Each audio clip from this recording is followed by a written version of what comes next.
Hello, Gamers Guardians. Momentary Genius here with a video featuring my successful run of Abhorrent Imperative, the final mission for the season of Seraph, and I'm going to be going over my just general opinion We only get one and shot critique at this. of It's all on us. the whole House past Salvation has locked down the launch Witch facility, and Queen we don't have time saga, to regain control. starting with that. Rasputin is going to try to Not in remotely great scramble detail the station's because defenses. Buy you a couple of I'm seconds to such do a a blueberry flyby and at this. transmat in. I don't know what a blueberry is. That's basically a new player. And I did play from Destiny 1 to part of Destiny 2, kind of left after Forsaken, and then 2 years later I came back, played for a year now, and House Salvation on high alert. the They'll throw everything they have at you. Season of Seraph, because I really devoted myself to it, unlike Season of Attention. Plunder, Get to and the command center so we can start the upload.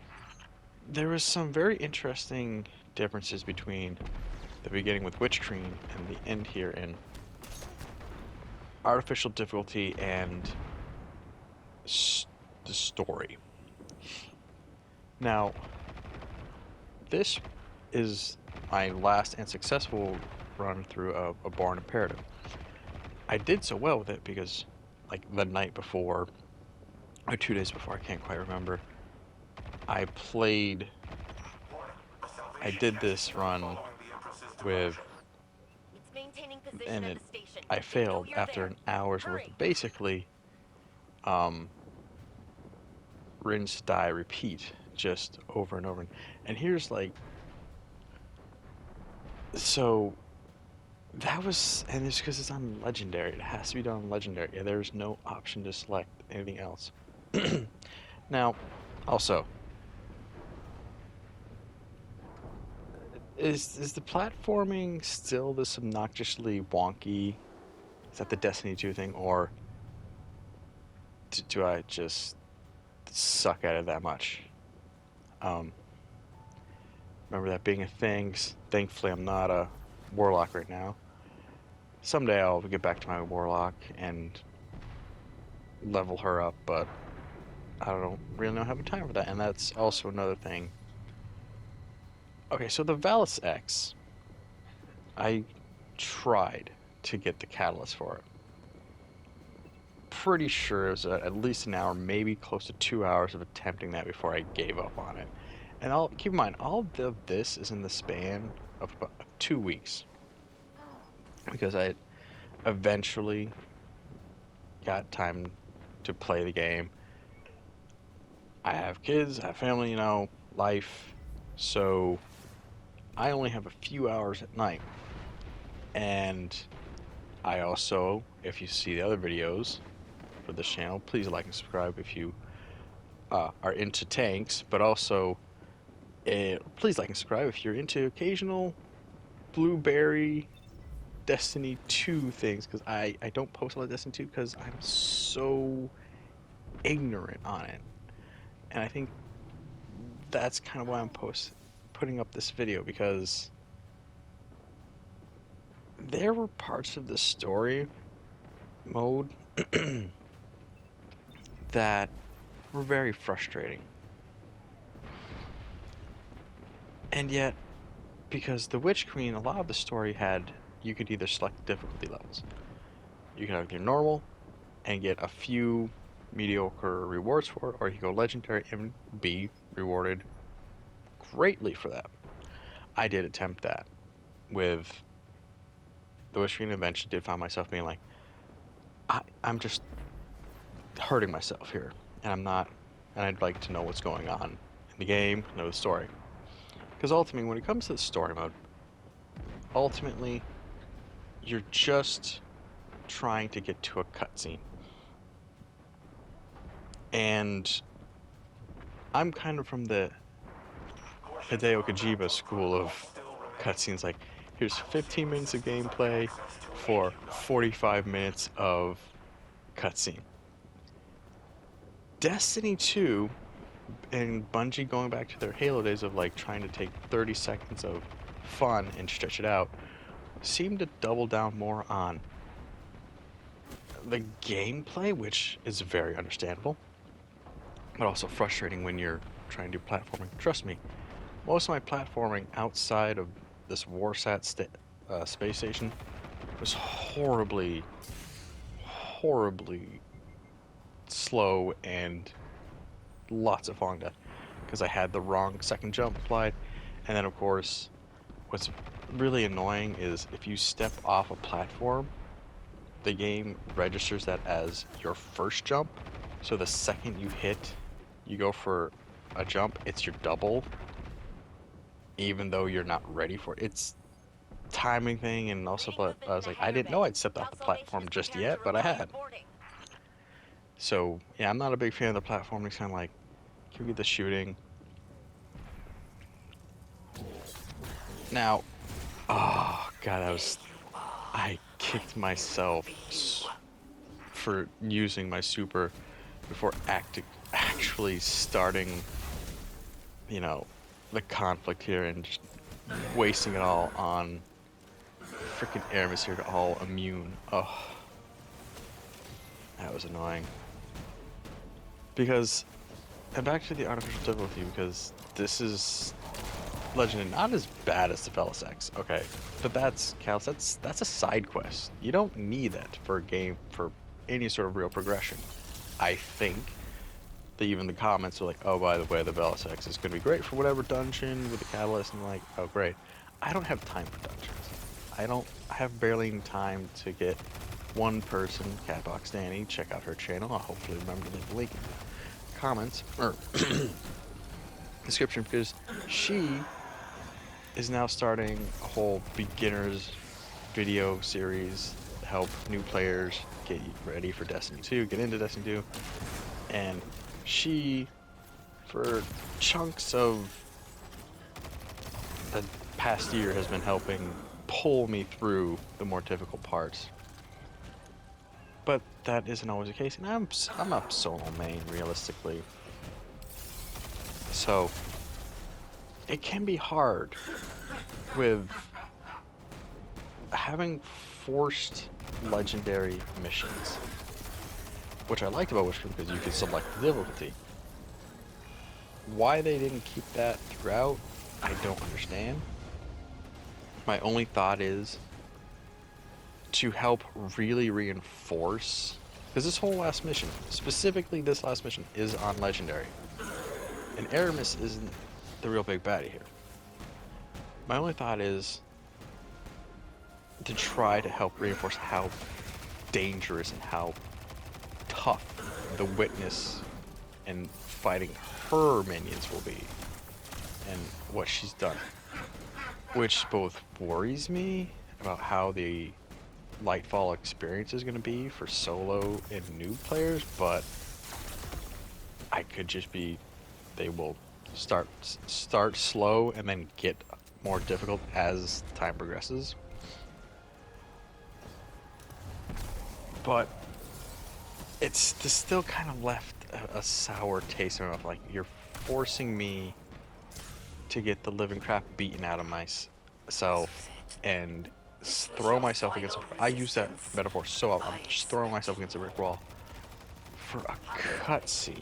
Destroy the Guardian and vengeance for Reese is ours. I mean, and that's basically all I do with Destiny 2.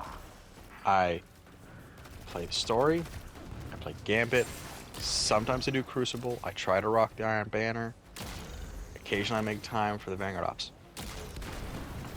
I almost forget Xur is even in this game, even if it's for the weekend bonus supplies, or specials. Trials of Osiris, what is that? Like, nowadays, Saint 14 and Osiris are just characters in a cutscene to me. I don't have time to go for the expansive universe that is Destiny 2. So, coming up against a situation like this in the story mode, which is supposed to be telling you a story while giving you an enjoyable combat experience, was very... It was one of those things of like, every once in a while, Bungie it's one of those games where it's like, if you have friends, if you have a fire team, it will be better. And it was kind of like, if you're gonna force this level of difficulty on me, maybe you should do matchmaking.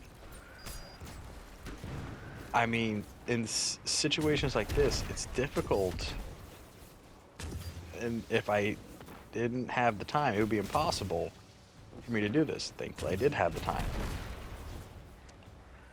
But at this late stage, coming into this with a mission that is so difficult, where it's like, I only have 2 days before the next season, and I don't.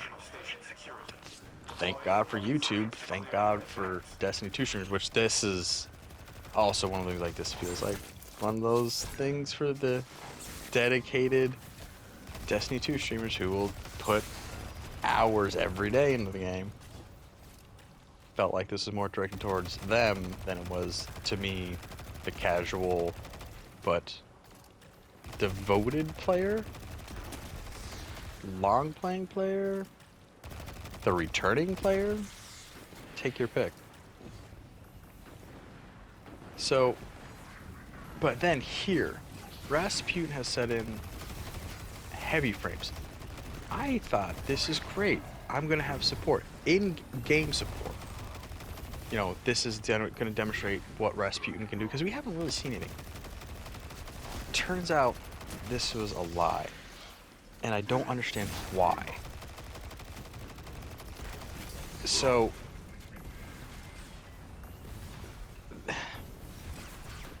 it was almost like Destiny 2, or Bungie was trying to like, hey, send in different new sidekicks, if you will, new partners. And that's cool. Rasputin, though sadly he sacrifices himself, and it's frustrating. But here we are. I'm glad I was really surprised I was actually doing pretty well, considering the fact that previously it'd be like a half hour to get to this stage, get through this stage. Oh, look, I actually used a super that actually accomplished what I wanted. Now again, also, I don't have time to make custom armor sets for the story, for PvE, for PvP, Iron Banner, raids and stuff, so it's kind of like I'm using predominantly the Warframe armor from the heists. Does that work for me? I guess. Not really sure. I guess it does, because I am successful. I do feel that my resilience is pretty low. My recovery could be better, but I'm a hunter, so I kind of have to make sure I don't ignore mobility. So, but here, now that the Warframes have my back, for the most part, although if I charge ahead, they don't have my back and I just get screwed over.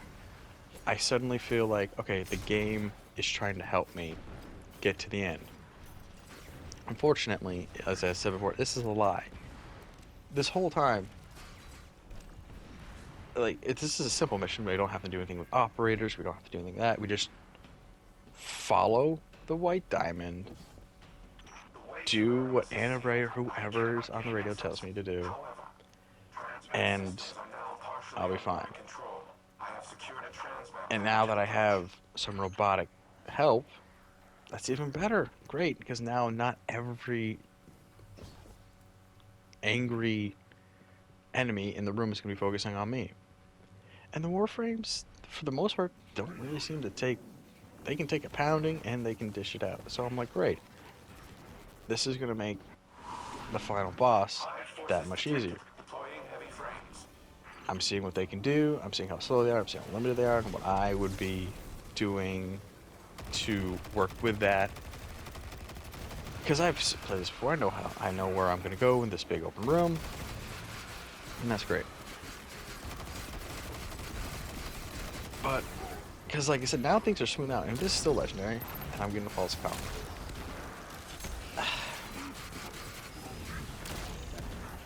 I know I'm harping on this, but it's one of those things of like, this is a story mission. Why am I, especially when you can't respawn, why do I have to die so much? Or when I did this, I might have done this. But it was one of those things like, I'm just for a cutscene. And previous stages of this level led me to believe that the conflict would go differently.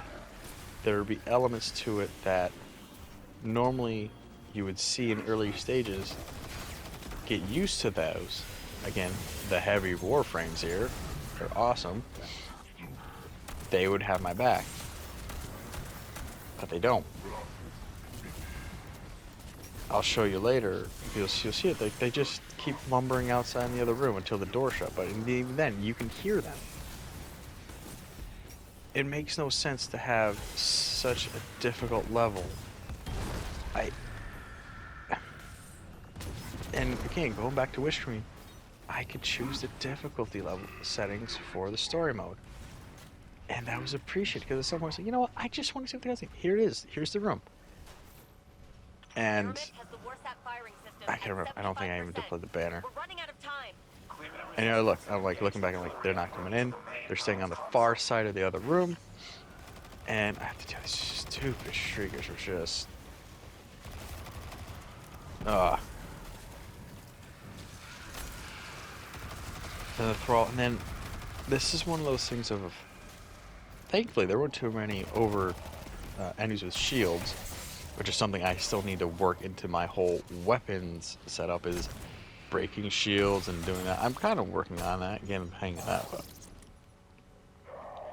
I'm just so lost to this dense game. So here we go, back in, trying to take some cover here, getting rid of these damn shriekers. Oh, if only I had a super. I think my super's almost ready to go, and I'm kind of waiting for that. Now again, into my playthrough, we're at like 17 minutes. I mean, I've edited out the whole beginning of opening up the game and getting it going. And I'm starting to feel like, great, this is going to be an hour slog. And I don't know, it was fewer ads, less shielded creature or enemies. Because again, it's okay, you don't want to make it too easy, right? So they just breeze through and get bored and say this game has no substance to it. But again, for the story mode, when you're just going for a cutscene, I felt like this was so different from Witch Queen, and I was like, wow, I kind of want to go back and play Witch Queen, because I could, once I lowered the difficulty, it didn't take me an hour just to complete a mission. But then again, Destiny 2 has this other thing about it where there will be, the main mission will take an hour, but previous missions will, you could do portions of it 2-3 steps in like 15-20 minutes, because you go to a place and gauge the enemy, get to a room, get something, fight your way into another room, get picked up, and then spend 10-20 minutes just running around talking to people and delivering messages, because the radio and hologram projector phones only work whenever they want them to be. Kind of makes me miss the days of having a little snake. It's Otacon. You gotta be careful when you go in that room, you know? I miss that day. I miss that. It's like, can we do that? And there, this is, I had to just to rub the Destiny 2 salt into my wound. I was like, the warframes are lumbering outside. The door is still open. I don't understand why they couldn't have been incorporated into this final stage. There's 2 of them. 1 of me, 3, it's... Yeah, I feel like there was... like they were an afterthought. Because there's... realistically, Rasputin, he's just been another talking head. There hasn't been much to see him do. He's like, oh, I will open doors, I'll do this. But...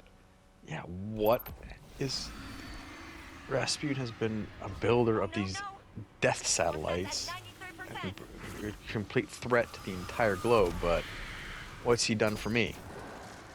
Not a whole lot that I can, you know, tangibly see or experience. But when you're only half an exoframe pinned to a giant supercomputer, what can you do? Right? With transmat technology and now. But I think for Anna Bray's sake, it's pretty good. She should be glad that Rasputin and Ada Wong never were in the same room together, because I think she would have. I think their relationship would have hit some pretty bumpy patches. There may have been some pleasant Destiny 2 soap opera moments. I don't see that. I like that kind of drama. So now that I've figured out that as seems to be a key component of Season of the Surface, constantly moving. You learn this in the heists. You know, don't stop. You cannot sit still, or else you will get overwhelmed, or you will get flanked, or most likely something will jump down and just slam a giant axe or hammer or power jump stomp you. Which is kind of frustrating when you have to focus on the boss, but the ads, the waves of ads are not... I wish they weren't so frequent or so many. I did kind of figure out a pattern. There was definitely a preference for one side of the room, but thankfully there weren't a lot of sniper enemies to worry about too much, but they were a nuisance still, even in their limited numbers. Because I think I knew the first two stages, but never really got to the third. So it was like, what do I do here? Why am I alone? Again, the warframes. I guess to keep, not to overpower a fire team, because again, your great reward here is the all-powerful cutscene. We know how devastating the cutscenes are in the raids, and that just could give anyone the ability to solo a raid with minimal difficulty. Well, modicum of difficulty, right? And that was... This, again, like, this is... like, the exclamation mark on the whole saga. This is the end, the beginning of the end. This is like the final chapter of a book that is a build-up for the next book, and it was just made me wonder. I pre-ordered, so I'm financially invested, so I can't just walk away, or else, you know, I don't want to be so humble that it's like I paid for my lesson here. But it was one of those things, again, when Destiny 2 or Bungie says new players, it's just like new players, literally the plural, a group of friends coming to Destiny 2 and already having a pre-established fire team. Because I am on the outlook for I am on the hunt, looking for a clan, because this sometimes it helps. And this is like, which kind of frustrates me, because I know there are clans out there, hey, for people who don't have a lot of time, need help, we can help with this. But when it comes to a story mode, or a story, part of the story, I really don't feel like you should be kind of begging for support. It's like, do you want to tell me a story there, Bungie, or do you just want me to get burned out on your core game? You know, how do you feel about me as consumer of your product if you think we need to make the story progression more difficult. Because they give these out once a week. It's not like you could just burn through the story in a week because, well, you just have one level. So, or one story mission. Part of a story mission. It's just, why put in such a difficult boss at the end that doesn't... It's really comes down to ads mostly, because like, hey, at some point I have to stop and deal with those. But it's part of the course, but it's still just like, should I risk putting an hour and a half of my night into a game that once I just finally give up, go to bed thinking I didn't really get anything out of it. There was no, yeah, I got some purple exotics and stuff, but that was like, great, now I just have more freaking postmaster item management. That's not really what I started the game for.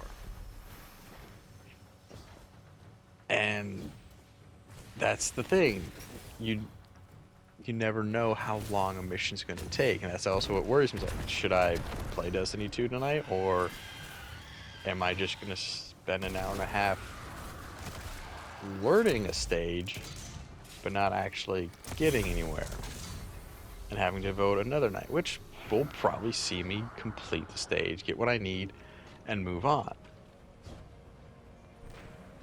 But life can delay you in that regard.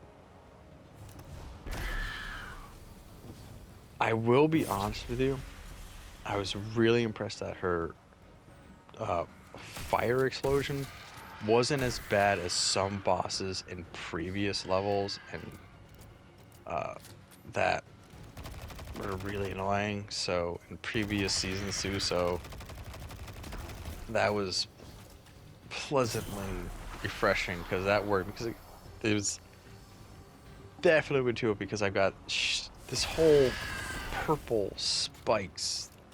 Like, there's a void ability that should require a line of sight, as opposed to just guessing by the way I'm jumping where I'm going to land in a place she can't actually see. There was a few times in the first run that was like, okay, come on, do you mind? I'm trying to regain my health here, and but again, that was the whole point. This whole, you have to keep moving. I don't know if previous seasons people were like, I just had to find this one spot and I could just blast most of the ads and the boss. I don't know. I don't remember having that luck, but oh. They getting us prepared for Neomuna being a very active and high energy place with Strand, so there's, before we can swing around like Tarzan, we have to learn how to shoot and run at high rates of speed. I don't know.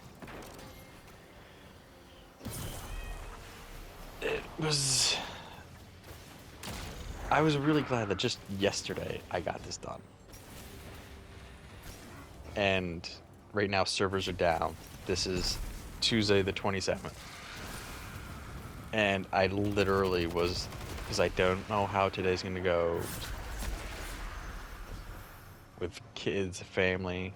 My wife is sick, COVID. It's just one of those things of like, for that in the back of my mind, it's like, this is a story mission. I shouldn't literally miss out, because it's been made too hard to where if I just had an hour, I could get it done. Maybe, like, not that long. I don't know. For me, if you're telling a story, tell the story. Don't weigh it down with obnoxious gameplay. And this was obnoxious. Like, I don't know. Maybe this is the one run where sometimes, you play enough times, like, oh, Heartbeat. for whatever reason the game didn't load in enough Nothing. ads, whatever. Yeah, a glitch or something. Activity in the city. I just was able to learn quickly enough in the previous hour of throwing myself against the wall, being like, why I'm being I overwhelmed. don't like this. And It's also I did too switch up from familiar. Golden Gun to Blade Barrage, so that I almost was like, alright, if I play Barrage and someone else with Tethered, we might be able to really take out the ads. So there we finished it. I'll let the cutscene play here, and if you like what you saw, my fellow blueberries, you're not alone. Like and subscribe, and well, I guess I'll see you on Neomuna.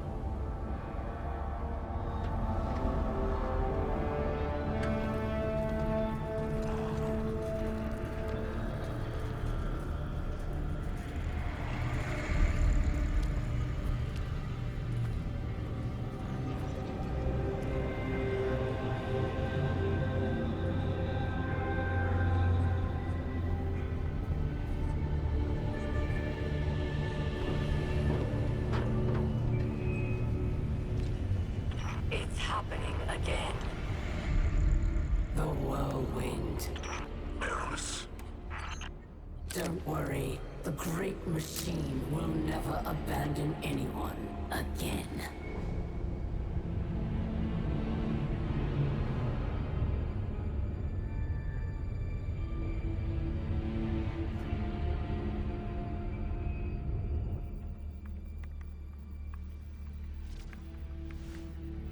It's leaving. The Traveler is leaving.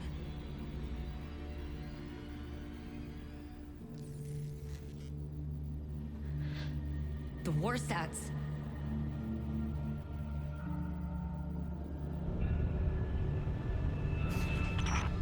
Aramis, please do not do this.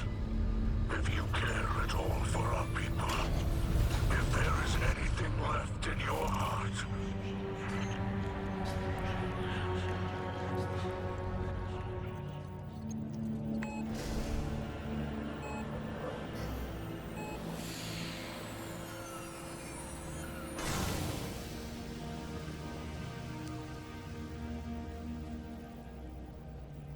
make it known.